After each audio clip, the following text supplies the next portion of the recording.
Hello students, welcome to you. मैं आपका physics teacher Pradeep Sharma. बेटा कक्षा 11 की फिजिक्स की क्लास में हम लोग जो चैप्टर आज पढ़ने वाले हैं उस चैप्टर का नाम है प्रतिशत त्रुटि। नाम समझ में जाना चाहिए कि प्रति मतलब हर एक में, शत मतलब 100, ठीक है। यानी प्रत्येक का 100 में हमें क्या निकालना है, त्रुटि का मान क्या करना है, ज्ञात करना है। फिलहाल हम लोग उस चैप्टर के आगे के पार्ट को पढ़ने से पहले इस चैप्टर की एक छोटी सी बात को बोलते हैं जिसे हम लोग कहते हैं त्रुटि यानी एरर। क्या होती है त्रुटि? बेटा देखो, वैसे तो बहुत सारी बातें हैं, लेकिन हम जब किसी भी वैल्यू को मेजर करते हैं यानी किसी का परिमाण को ज्ञात करते हैं, किसी नाप को करते हैं, किसी द्रव्यमान को तौलते हैं, तो इन सब चीज़ों में हमारे पास दो चीज़ें होती हैं। पहला, जो हम उसमें प्रयोग करके लेकर आ रहे हैं, मान लो हमने आम खरीदा, आम को हम तौल कर लेकर आ रहे हैं, कपड़े खरीदा, कपड़े को हम नाप कर लेकर आ रहे हैं, कहीं जा रहे हैं हम लोग, दूरी को तय कर रहे हैं, ठीक है। तो ये सभी जो है वो सब कहलाते हैं प्रायोगिक मान। ये सब क्या कहलाते हैं? प्रायोगिक मान। तो प्रायोगिक मान क्या होते हैं? जिन्हें हम मेजर करते हैं, जिन्हें हम नापते हैं, जिन्हें हम तौलते हैं, ये सारी चीज़ें जो होती हैं वो आती हैं प्रायोगिक मान के अंतर्गत। और दूसरा जो होता है वो होता है प्रमाणिक मान। क्या होता है? प्रमाणिक मान। जैसे बाजार से हमने कुछ खरीदा, मान लीजिए हमने कुछ बाजार से खरीदा पैकेट वाली चीज़, उसमें लिखा होता है 1 kg, नेट वेट 1 kg, या कुछ चीज़ों में लिखा होता है तौलते समय का ये वेट है। तो ये जो तौलते समय का जो वेट होता है वो उस समय उन लोगों ने जब तौला होगा तो उस चीज़ को वैल्यू की निकाल के हमको बताया कि ये 1 kg थी। कुछ दिन वो चीज़ रखी रही, रखे हो सकता है उसमें कोई प्रोसेस हुई हो, है ना। तो अब उसके बाद हमने जब उसको दोबारा वेट किया तो उसमें हमें वो चीज़ कितनी मिलती है, वो मान लो हमें 50 ग्राम कम मिल गई। तो ये जो 50 ग्राम कम मिली है ये उसके प्रमाणिक मान से प्रायोगिक मान के बीच का अंतर है, ठीक है। यानी प्रमाणिक मान से प्रायोगिक मान के बीच का जो अंतर है वही अंतर हमारा कहलाएगा त्रुटि। क्या कहलाएगा? त्रुटि। यानी क्या है त्रुटि? क्या है? किसी भी माप के, ठीक है, किसी भी मेजरमेंट के प्रयोग, तो मैं बता रहा था कि किसी भी माप के प्रायोगिक मान और प्रमाणिक मान के बीच का जो अंतर होता है उस अंतर को हम कहते हैं त्रुटि। क्या कहते हैं? त्रुटि। बात समझ में आ गई? त्रुटि की परिभाषा बिल्कुल साधारण सी कि प्रायोगिक मान और प्रमाणिक मान के बीच के जो अंतर होता है उसे हम लोग क्या कहते हैं? त्रुटि कहते हैं। त्रुटि जो होती है वो 2 प्रकार की होती है। यानी जो त्रुटियां हैं वो कितने प्रकार की होती हैं? 2 प्रकार की होती हैं। पहली जो होती है उसे हम लोग बोलते हैं क्रमबद्ध त्रुटि। क्रमबद्ध त्रुटि।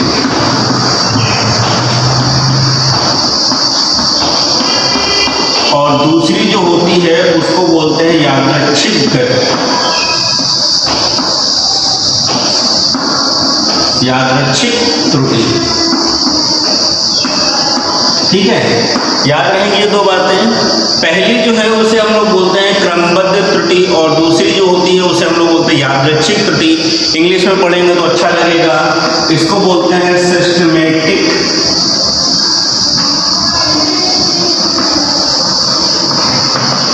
एरर, और ये जो होती है इसको बोलते हैं रैंडम एरर।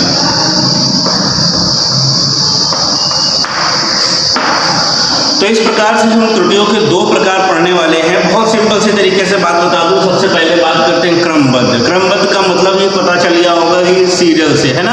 क्रमबद्ध, आप सोचो जरा, एक स्केल है और उस स्केल से अगर हम देखते हैं तो उस स्केल से अगर हम कुछ मापते हैं तो हमें पता होता है कि हर 10 सेंटीमीटर पे ये 1 सेंटीमीटर कम कर देता है ना।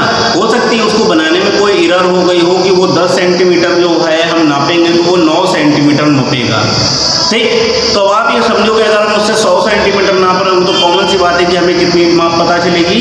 90 सेंटीमीटर। कितनी माप पता चलेगी? 90 सेंटीमीटर की हमको माप मिलने वाली है। तो इस तरह की जो त्रुटि होगी वो आ जाती है क्रमबद्ध त्रुटि में। किसमें आ जाती है?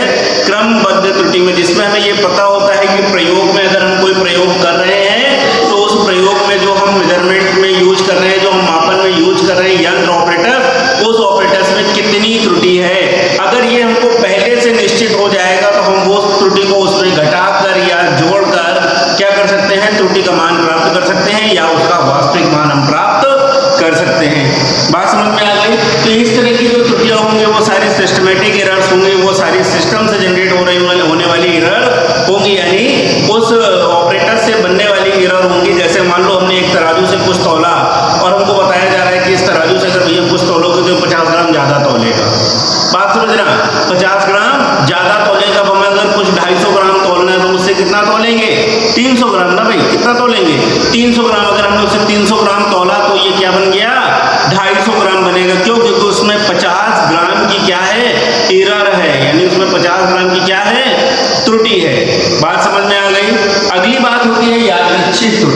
क्या होती है? यादृच्छिक त्रुटि, रैंडम एरर।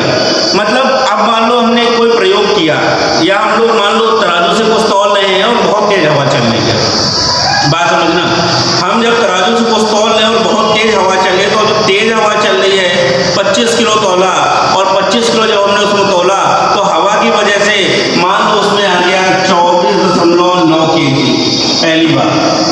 फिर हमने दूसरी बार उसको तौला तो फिर से हवा चल गई, इस बार आ गया 24.8 kg। फिर हमने उसको तौला तो अगली बार और हवा कम हो गई थोड़ी सी और आ गया 25.0 kg।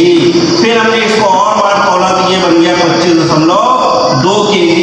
इस प्रकार हवा की बार बार अलग अलग मतलब कभी तेज कभी धीमे चलने से हमको उस वेट का इतने अलग अलग वेट मिल गए। अब ये बताओ इनमें से सही कौन सा है? इनमें से सही कौन सा है? तो इनमें से सही मान हमें नहीं पता है। अब इनमें से सही मान जो होगा वो कैसे प्राप्त करेंगे, उसके लिए अब हम लोग बात करते हैं यादृच्छिक त्रुटियों में आते हैं। सबसे पहले हमें अगर कहीं पर किसी का सही मान लगभग में प्राप्त करना होगा, अभी तो आप रियल में बता ही नहीं सकते इसका रियल मान क्या है। तो अगर आपको इसका सही का मान यानी लगभग में प्राप्त करना होगा तो इन वैल्यू को आप मान सकते हैं A1, इसको मान लो A2, इसको मान लो A3, इसको मान लो A4। आपने इस तरह से क्या किया, इनके अलग अलग मानों को मान लिया। अब ये सारे आपके क्या हैं? ये आपका प्रैक्टिकल नंबर 1 है, ये आपका प्रैक्टिकल नंबर 2 है, ये आपका प्रैक्टिकल नंबर 3 है, ये आपका प्रैक्टिकल नंबर 4 है। यानी इस तरह से आपने अलग अलग 4 बार प्रयोग किया ना, और उन चारों प्रयोग के आपने अलग अलग मान प्राप्त कर लिए। अब आपने क्या किया, अब आपको तो नहीं पता है कि रियल मान क्या है, क्योंकि भाई क्रमबद्ध में तो पता था कि 50 ग्राम की एरर है, तो आपने 300 ग्राम तोला, 50 ग्राम कम कर दिया, आपको मिल गया 250 ग्राम।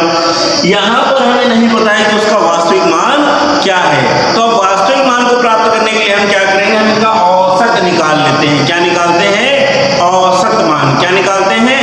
औसत मान निकालेंगे। तो हम सबसे पहले क्या करते हैं, इनका औसत निकालेंगे। और औसत मान हम कैसे निकालेंगे?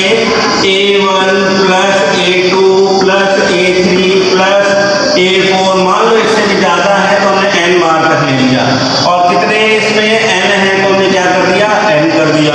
ठीक है, अभी हमारे पास 4 हैं तो हमने इसका मान कितना रखा, 24.9 प्लस 24.8 प्लस 25.0 प्लस 25.2, और y क्या कर दिया, 4 कर दिया। ठीक है, अब हम क्या करेंगे, इनका औसत जब निकालेंगे तो इनका औसत निकालने में हम क्या करेंगे, देखेंगे कि इनका औसत कितना आएगा, 99.9 और y क्या आ गया, 4।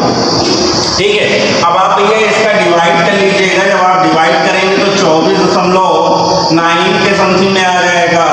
ठीक है, 24.975 kg। ठीक, ये हमने निकाल लिया इसका डेल्टा ए। क्या निकाल लिया, delta A.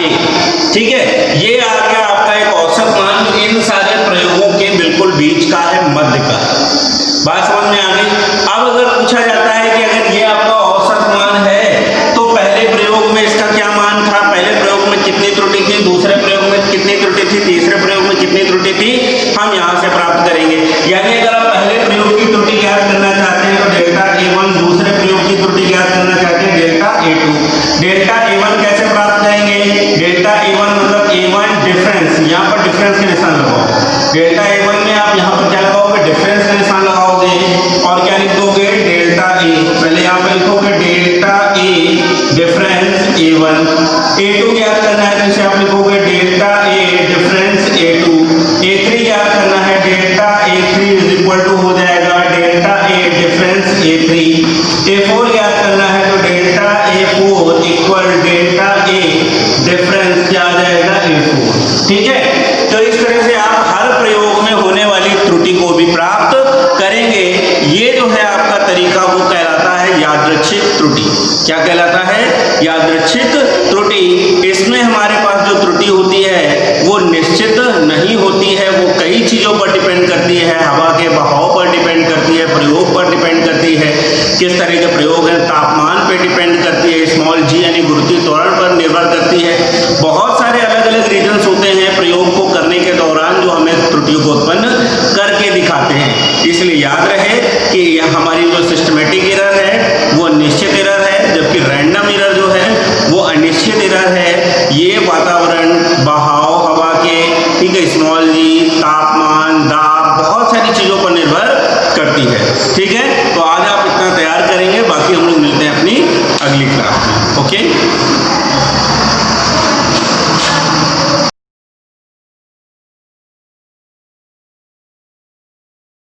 myself Anand Saini and your chemistry teacher. Let's start to learn chemistry. तो स्टार्ट करते हैं आज से आपका नया chapter. Chapter is atomic structure, परमाणु संरचना। पहले आपने बहुत सारी चीजें पढ़ी हुई हैं, अभी तक आपने रेडॉक्स पढ़ा है, बीएससी पढ़ा है। आज जो चैप्टर स्टार्ट हो रहा है परमाणु संरचना, एटॉमिक स्ट्रक्चर। तो होते क्या है ये सब चीजें, जैसे कि आपको स्टार्ट करना चैप्टर, तो चैप्टर के नाम से स्टार्ट करेंगे बाय वर्ड परमाणु संरचना। नाम देकर के आपको पता चल रहा है कि आपने इस चैप्टर में जो डिस्कशन करना है, जो भी चीजें आपको पढ़नी है वो पढ़नी है संरचना के बारे में। संरचना इन द सेंस कैसे बनी है कोई चीज, उसका ढांचा क्या है, उसमें क्या क्या चीजें हैं और उनका क्या यूज होता है, बहुत सारी चीजें, उनके क्या प्रॉपर्टीज कन्वर्जन होते हैं। तो संरचना किसकी पढ़नी है, परमाणु की पढ़नी है। परमाणु कैसे बना है ये जानना है इस चैप्टर में। लेकिन उससे पहले आपको जानने की जरूरत है कि भैया परमाणु होता क्या है। सबसे पहले हमें बात करनी होगी परमाणु की। परमाणु क्या होता है, पहले तो हमें परमाणु के बारे में पता चल जाए कि परमाणु क्या होता है। जब हम परमाणु के बारे में जान जाएंगे तब हम बात करेंगे परमाणु संरचना की, परमाणु कैसे बना होगा। चलिए स्टार्ट करते हैं परमाणु के बारे में। परमाणु को कहते हैं इंग्लिश में एटम, और अगर हम एटम की बात करते हैं तो एटम का मतलब होता है कुछ और परमाणु का मतलब होता है कुछ। हिंदी में परमाणु की बात कर रहे हैं, परमाणु बना है दो शब्दों से, परम अणु, परम धन अणु, दो शब्दों से बना हुआ है, एक है परम और एक है अणु। इसका मतलब क्या है, अणु इन द सेंस पार्टिकल की बात करें, परम का मतलब है अति सूक्ष्म। तो कह रहे हैं कि पदार्थ का अति सूक्ष्म कण, जैसे किसी पदार्थ का निर्माण होता है वो होता है परम। ठीक है, परम परमाणु कैसे बना हुआ है, क्या परम और अणु इन दो से बना हुआ है। एक है परम, एक है अणु। इसका मतलब होता है अति सूक्ष्म, और अणु का यहाँ पर सेंस लिया जा रहा है। अणु मतलब एक बहुत छोटा सा पार्टिकल तत्व की बात कर रहे हैं, एक बहुत छोटे से कण की बात कर रहे हैं। तब वो कह रहे हैं कि परमाणु क्या है, तो कहते हैं कि परमाणु किसी भी पदार्थ का अति सूक्ष्म कण है। कैसा अति सूक्ष्म कण है, इसे एटम क्यों कहा गया है, एटम का मतलब क्या है उसकी बात सुनिएगा। एटम का जो हिंदी से वो यहाँ पर होता है अविभाज्य। एटम का मतलब क्या आता है, ब्रिटिश वर्ड है, वहां पर ब्रिटिश वर्ड में इसका जो सेंस है उसे अविभाज्य मानते हैं। एटम का मतलब होता है अविभाज्य। ठीक, तो तभी कहा गया परमाणु को एटम इसीलिए कहा गया। वहां से जो डेफिनेशन आई वहां पर उन्होंने बताया कि किसी पदार्थ का वह छोटे से छोटा कण जिसे तोड़ा नहीं जा सकता है, जिसे विभाजित नहीं किया जा सकता है, उसे हम लोग बोलते हैं परमाणु। किसी पदार्थ का वह अति सूक्ष्म कण जिसे विभाजित नहीं किया जा सकता है उसे हम क्या बोलते हैं, परमाणु बोलते हैं। Okay, so this is the point. अब जब परमाणु के बारे में कुछ चीजें आपने जानी है तो आपको ये बात आगे बढ़ेंगे, बात करनी है परमाणु के बारे में। इससे बहुत सारी चीजें आप जानते हैं, मैं आपको डिस्कस नहीं करने वाला हूँ। तत्व क्या होते हैं, परमाणु क्या होते हैं, अणु क्या होते हैं, उनकी परिभाषा, पदार्थ क्या होते हैं, उनकी परिभाषा, यौगिक क्या है, कुछ नहीं। आप सब जानते हैं परमाणु की परिभाषा क्या है, बट कुछ जनरल का डिस्कशन करना था, वो डिस्कशन हम लोगों ने कर लिया है। चलिए परमाणु के बारे में एटलीस्ट आप जानते हैं, वही जरूर जानते हैं कि परमाणु को आपने देखा होगा, आपको ऐसे दिखाया गया होता है ना। बीच में ये क्या है, नाभिक है, उसका न्यूक्लियस है ना, केंद्र बोलते हैं। आप पूछते हैं ये कैसा है, पॉजिटिव है। क्यों पॉजिटिव है, क्योंकि यहाँ पर प्रोटॉन है और न्यूट्रॉन है। प्रोटॉन पर चार्ज पॉजिटिव है, न्यूट्रॉन पर चार्ज उदासीन होता है। इसके चारों तरफ ये सब क्या है, सर्कल जो है ये सब कक्षाएं होती हैं। इनको हम लोग एलिमेंट से या 1 2 3 4 5 से प्रदर्शित करते हैं। इन कक्षाओं में क्या होता है, इलेक्ट्रॉन होते हैं। ये कुछ जनरल सी चीजें हैं जो आपको पता है, आप क्लास 9 से पढ़ करके आए होंगे। चलिए इसी के बिहार पर आज के चैप्टर का आपका स्टार्ट हुआ है। थोड़ा सा इंट्रोडक्शन और बात करेंगे हम लोग आगे, कैसे देखिए परमाणु के बारे में कुछ जनरल चीजें हैं उन्हें लोग जान लेते हैं। जैसे आपके सामने कुछ एलिमेंट्स लिखे गए हैं और उनके कुछ स्पेसिफिक चीजें जो आपने यूज करनी है मैटर में या पता भी होनी चाहिए, उनकी बात करनी है। परमाणु संरचना, परमाणु बना होता है कुछ मूलभूत कणों से मिलकर के। फंडामेंटल पार्टिकल्स होते हैं किसी भी परमाणु के। कौन से फंडामेंटल पार्टिकल्स होते हैं, वो फंडामेंटल पार्टिकल्स आते हैं ये जिन्हें हम जानते हैं इलेक्ट्रॉन, प्रोटॉन और न्यूट्रॉन के नाम से। किसी भी परमाणु का निर्माण उनके मूलभूत कणों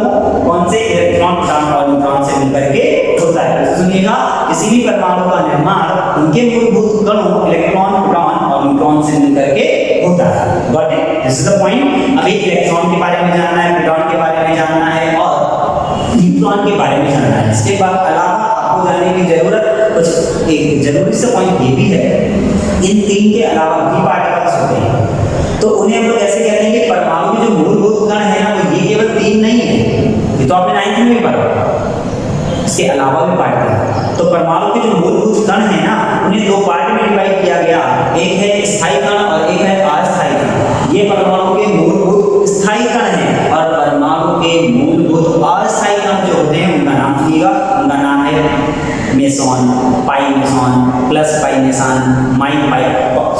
plus pi meson, minus pi meson, और न्यूट्रिनो, एंटी न्यूट्रिनो, पॉजिट्रॉन, ये कुछ एलिमेंट्स हैं। फिर से सुन लेंगे, अस्थायी कण में आपका क्या क्या आने वाला है, उसमें आपको मिलेगा neutrino, anti neutrino, pi meson, plus minus pi meson, positron, many. इस टाइप के जो आपके पार्टिकल्स रहते हैं वो पार्टिकल आपके अस्थायी मूलभूत कण हैं। इलेक्ट्रॉन, प्रोटॉन, न्यूट्रॉन होते हैं कैसे? यस एग्जैक्टली, स्थायी मूलभूत कण किसके? परमाणु। तो किसी परमाणु का निर्माण उनके मूलभूत कणों से मिलकर होता है, जैसे इलेक्ट्रॉन, प्रोटॉन, न्यूट्रॉन के बारे में हम जानेंगे। और इलेक्ट्रॉन की बात करते हैं तो इलेक्ट्रॉन डिनोट किया जाता है, प्रदर्शित किया जाता है। चलिए मैं आपको लिख देता हूं, तो आपको थोड़ा सा इजी रहेगा। प्रतीक, ठीक है।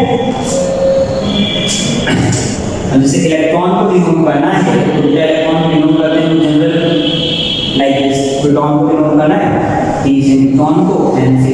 अच्छा, इसके अलावा लेकिन रिएक्शन होता है, तो रिएक्शन में हम लोग इनको डिनोट करते हैं -1 0 से, प्रोटॉन को डिनोट करते हैं 1 से, और न्यूट्रॉन को डिनोट करते हैं 0 N 1।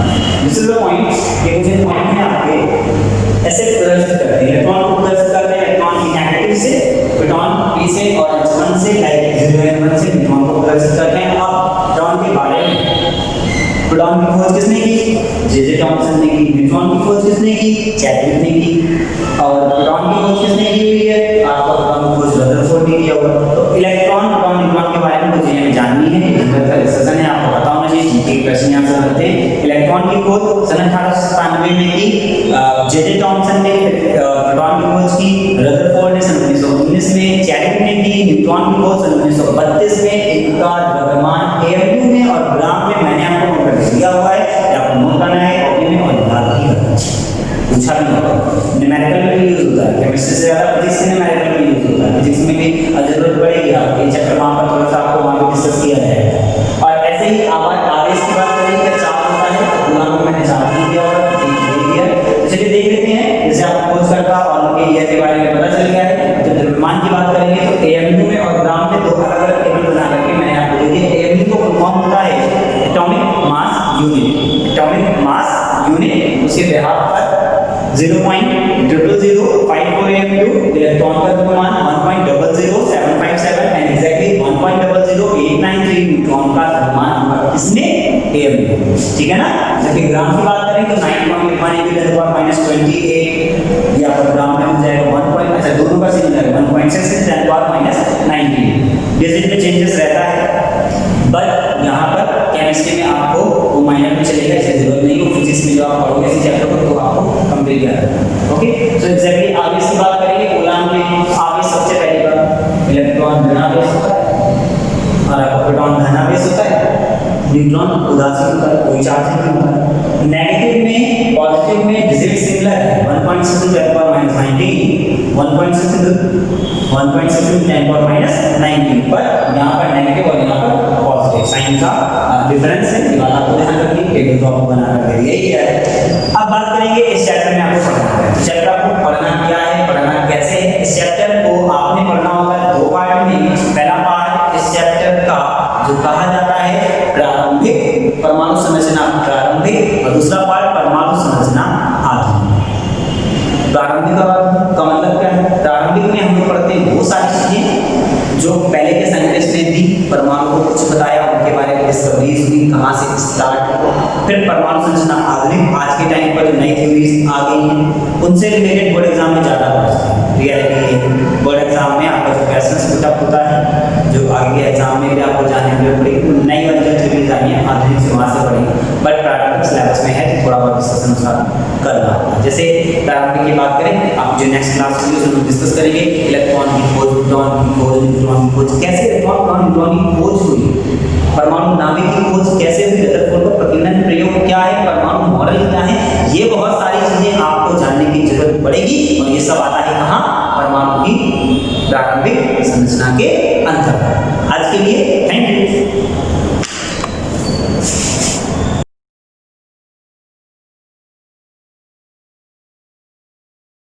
Hello student, good morning.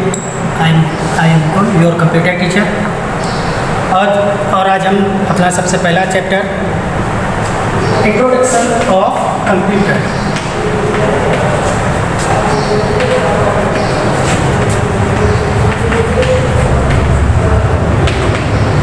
के बारे में पढ़ेंगे। इंट्रोडक्शन ऑफ कंप्यूटर, जैसा कि हम चैप्टर के नाम से ही जानते हैं कि कंप्यूटर का परिचय।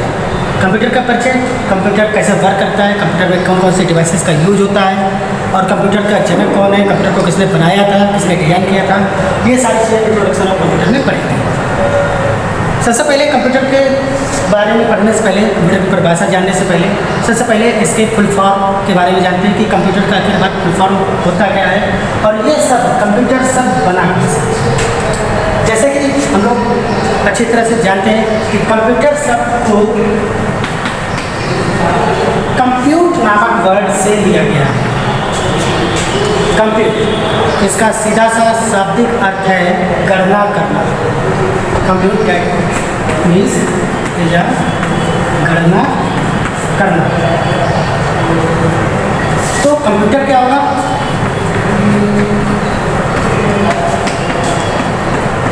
गणना करने वाला। जैसा कि हम देख सकते हैं कंप्यूटर जो शब्द है हमारा कंप्यूटर शब्द से लिया गया, जिसका मतलब है गणना करना।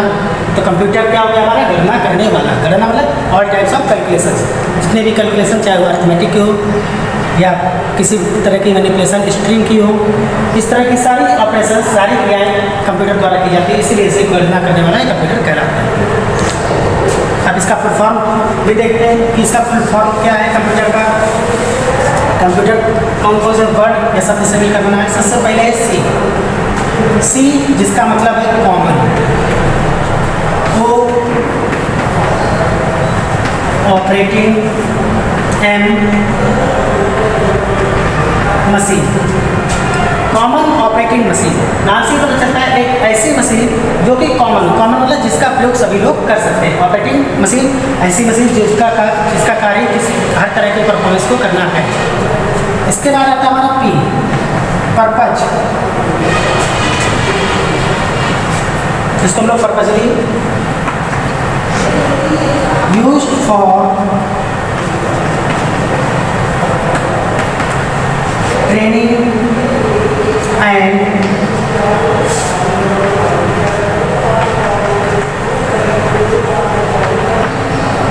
एजुकेशनल रिसर्च और रिसोर्स से लिया गया। अब हम एक बार फिर से हम लोग फुल फॉर्म को देखते हैं। Common operating machine purposely used for training and educational research और रिसोर्सेज।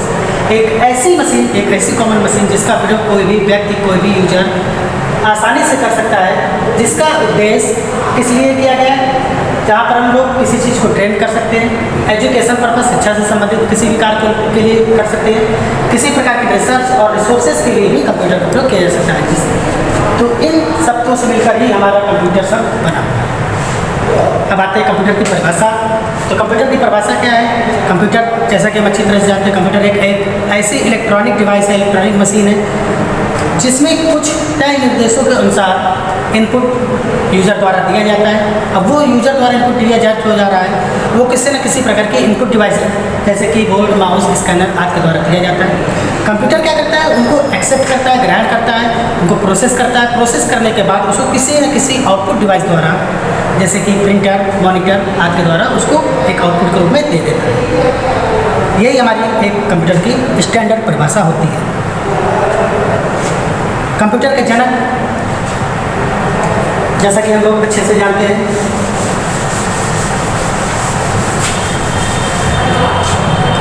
कंप्यूटर के जनक, जिसको हम लोग फादर ऑफ मॉडर्न कंप्यूटर भी कहते हैं, जो कि हमारे हैं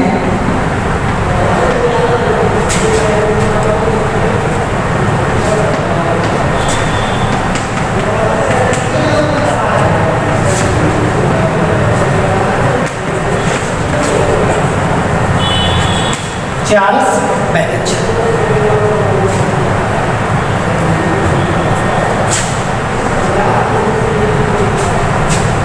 चार्ल्स बैबेज को फादर ऑफ मॉडर्न कंप्यूटर या कंप्यूटर के जनक कहा जाता है। क्यों कहा जाता है?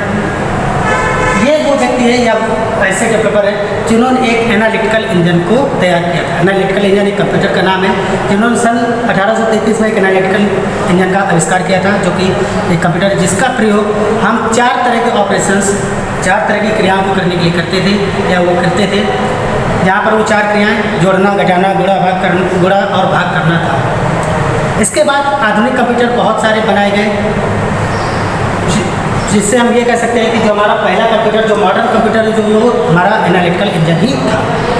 अब आते हैं कंप्यूटर की विशेषताओं पर। कंप्यूटर की बहुत सारी विशेषताएं हैं, जिनमें से कुछ विशेषताओं के बारे में बात करेंगे।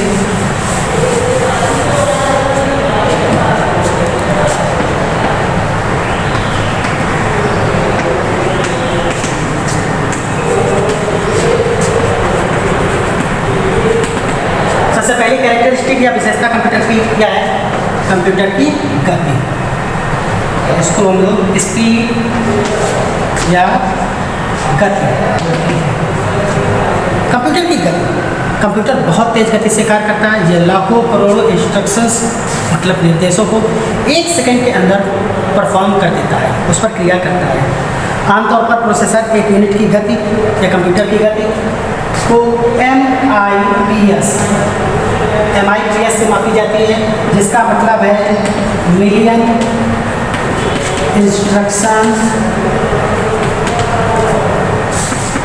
पर सेकेंड। मिलियन इंस्ट्रक्शंस पर सेकेंड। दूसरी इसकी महत्वपूर्ण गति है कंप्यूटर की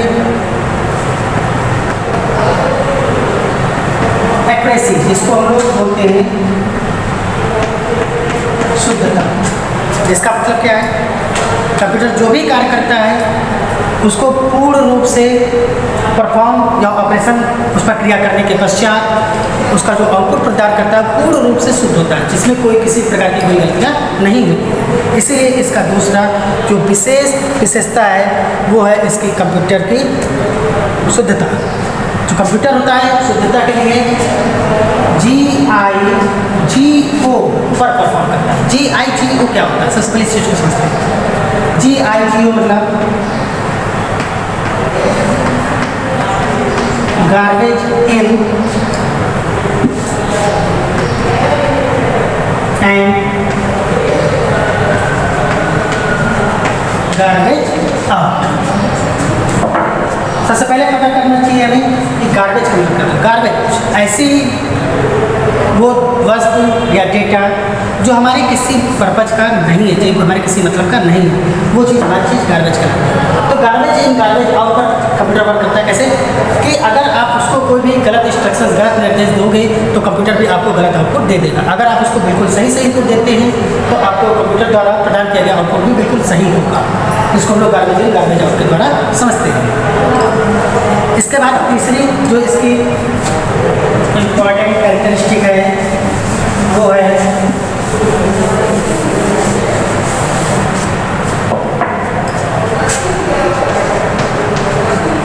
वर्साटाइलिटी,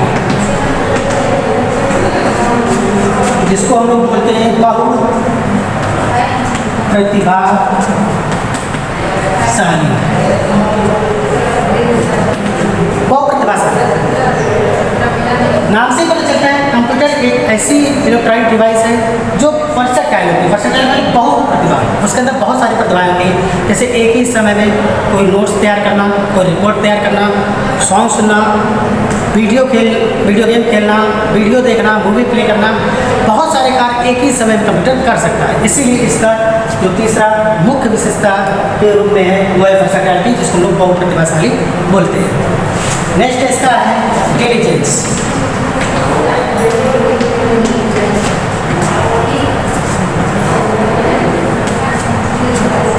जिसको हम लोग समझते हैं परिश्रमी। परिश्रमी का मतलब क्या होता है कि कंप्यूटर किसी भी कार्य को बिना थके, बिना रुके, कंटिन्यूअस लगातार घंटों तक कर सकता है। क्यों? क्योंकि ना इसे भूख लगती है, ना प्यास लगती है, और ये किया हुआ पूर्ण रूप से कार्य जो कोई आउटपुट प्रदान करता है वो भी पूर्ण रूप से शुद्ध होता है, उसमें कोई इसी प्रकार की कोई एरर नहीं होती है। अगली इसकी जो कैरेक्टरिस्टिक है वो है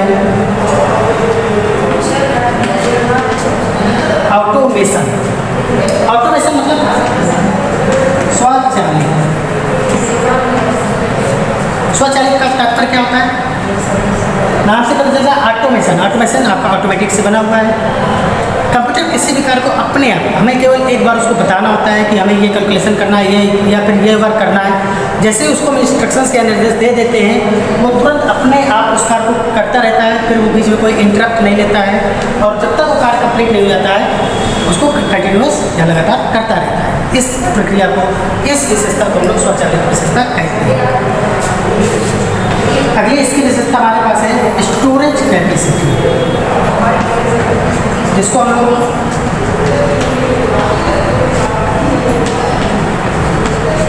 भंडारण क्षमता के नाम से भी जानते हैं। भंडारण क्षमता कंप्यूटर में बहुत विशाल मेमोरी होती है। विशाल मेमोरी का मतलब क्या है कि ऐसे डेटा जो कि बहुत अनेकों प्रकार के होते हैं। मुख्य रूप से डेटा को 3 प्रकार में ही बांटा गया है: इनपुट डेटा, प्रोसेस डेटा और तीसरा आउटपुट डेटा। किंतु ये तीनों प्रकार के डेटा हमारे मेमोरी पर, स्टोरेज डिवाइस पर ही स्टोर होता है। कंप्यूटर मेमोरी में उत्पादित परिणाम, जिसको हम लोग आउटपुट बोलते हैं, निर्देश जो कि यूजर देता है, को विभिन्न रूपों से संचित मतलब स्टोर किया जाता है या फिर आदान प्रदान किया जाता है। भंडारण क्षमता के आधार पर ही कंप्यूटर पर डेटा स्टोर करते हैं और उसको भविष्य में कभी भी एक्सेस या उसको प्राप्त कर सकते हैं। तो ये थी हमारे कंप्यूटर की विशेषताएं। अब हम आते हैं block diagram of computer, computer के चित्र।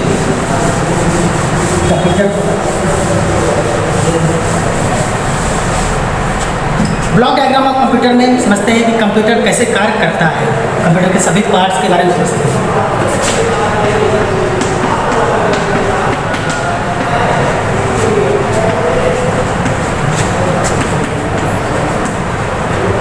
ब्लॉक डायग्राम कंप्यूटर मुख्यतः 3 भागों में बटा होता है: इनपुट, सीपीयू और आउटपुट। सबसे पहले हम इनपुट डिवाइस के बारे में सोचते हैं।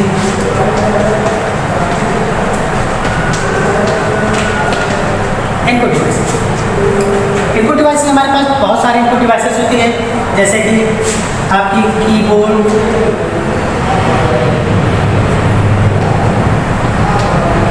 माउस,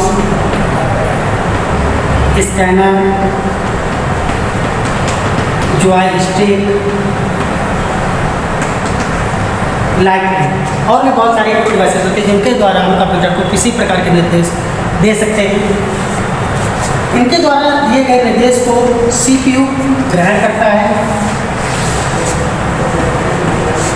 सीपीयू जैसे इसको ग्रहण करता है, वो जो डेटा इनपुट हुआ है अगर उसे किसी प्रकार के कैलकुलेट करना है, कैलकुलेशन में लाना है, क्या होगा, कैलकुलेशन में लाना है तो उसे ALU के पास भेज दिया जाता है। ALU जो कि अर्थमेटिक लॉजिक यूनिट, साथ में कंट्रोल यूनिट और साथ में इंटरनल मेमोरी से मिलकर बना होता है। ये हमारा ALU पार्ट होता है जो कि सभी प्रकार की गणितीय तथा स्ट्रिंग, कैरेक्टर आज पर सभी प्रकार के ऑपरेशन या क्रिया करने के लिए सक्षम है। सीयू क्या करता है? Control unit. जितने भी ऑपरेशन, जितनी भी क्रियाएं हो रही कंप्यूटर पर, उन सबको कंट्रोल करने का काम सीयू का है। इंटरनल मेमोरी के द्वारा ही ALU उस पर क्षण भर के लिए, कुछ देर के लिए डेटा स्टोर करता है, जिसको हम लोग टेम्परेरी मेमोरी के रूप में भी समझते हैं, और उससे डेटा को एक्सेस करके उस पर ऑपरेशन करता है। इसके बाद अगर हम डेटा को परमानेंटली स्टोर करना चाहते हैं तो उसको मेमोरी यूनिट पर स्टोर करते हैं, जो कि कंप्यूटर CPU के अंदर CPU बॉक्स के अंदर ही होता है। इस मेमोरी को दो भागों में बांटा जाता है, एक होती है प्राइमरी मेमोरी और दूसरी होती है हमारी सेकेंडरी मेमोरी। प्राइमरी मेमोरी में हमारे पास रैम तथा रोम होता है, जिसको हम लोग रैंडम एक्सेस मेमोरी और रीड ओनली मेमोरी कहते हैं। सेकेंडरी मेमोरी में हमारे पास हार्ड डिस्क तथा फ्लॉपी डिस्क या CD, DVD कुछ आदि हो सकते हैं, जिन पर हम डेटा बाद में स्टोर रखते हैं। इन्हीं दोनों के मध्य डेटा का आदान प्रदान होता है। इस तरह से जैसे ही डेटा अगर हमें बाद में उसको प्रोसेस करना है तो हम डेटा इनपुट डिवाइस के थ्रू सेकेंडरी स्टोरेज डिवाइस से प्राइमरी स्टोरेज डिवाइस में स्टोर कर देते हैं और बाद में कंप्यूटर पर किसी समय उसको ALU को देकर उस पर ऑपरेशन कर सकते हैं। यदि हमारा जैसे इनपुट आता है ऑपरेशन किया हुआ डेटा या इनपुट किया हुआ डेटा हमारा प्राइमरी मेमोरी पर स्टोर हो जाता है। प्राइमरी मेमोरी से ही डेटा ALU लेता है और उसको प्रोसेस करके फिर से पुनः प्राइमरी मेमोरी या सेकेंडरी मेमोरी पर स्टोर कर देता है, और जब हम आउटपुट लेते हैं तो वो भी प्राइमरी मेमोरी या सेकेंडरी मेमोरी से ही आउटपुट डिवाइस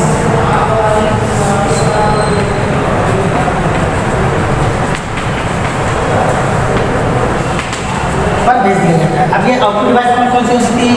मुख्यतः दो प्रकार की आउटपुट डिवाइस का ज़्यादा प्रयोग किया जाता है, जो कि मॉनिटर और प्रिंटर होते हैं। Monitor and printer.